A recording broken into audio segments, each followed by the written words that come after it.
Para nós começar, é uma série de problemas que nós estamos encontrando agora aqui, para o que trata a RVCT. Onde nós começamos, planta mesmo, planta, mas nós todos conhecemos, é uma planta antiqua, que está overbelasta aqui, nós recebemos 9.000 cubos de água por dia, e a planta mesmo para processar 4.500, que é o dobro de lo que está desenhado pelo. E esse é um.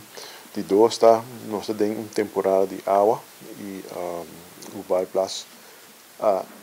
o nível de água sube mais alto mês de gelo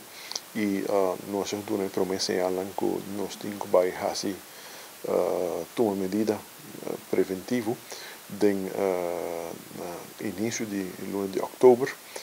e o processo acá um processo bastante largo para nós poder chegar com nós por Habersluis algum dia atrás.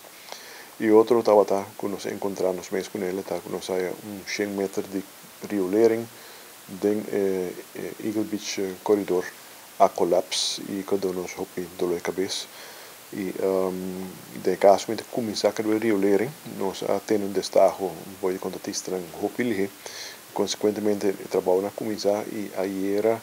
nós a finalizar o trabalho, peguei ele arriba em linha back, que nós por aliviar o problema do Eagle Beach Corridor aqui.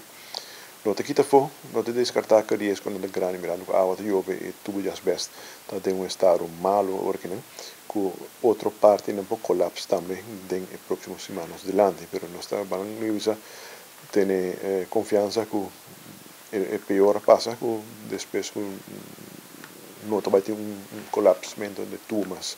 de caso aqui. Para o que trata RVCT, está conhecido, nós estamos bezig de een stuurgroep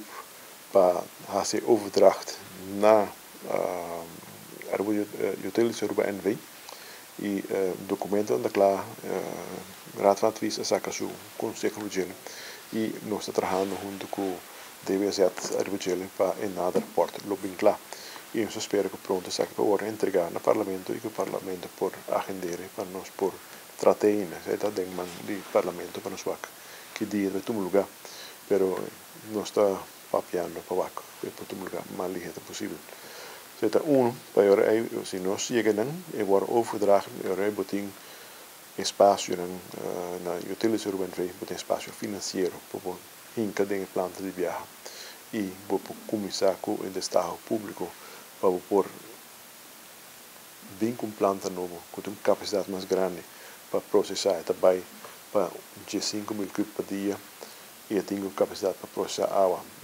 de normas em termos de bacteriológico, mas também nutriente, qual está mais melhor para o meio ambiente e nos saúde público.